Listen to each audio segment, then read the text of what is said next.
Piny owacho Osingo tiyo machiegni gi County Komishonas kendo neno ni gichopo kare manifesto mar bero uchumi mar counties.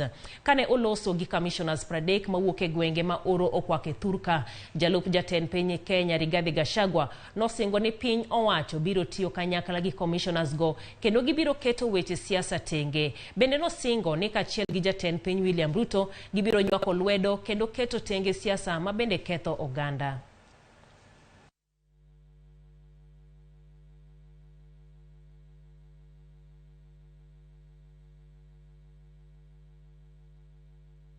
Your presence in this government will be felt.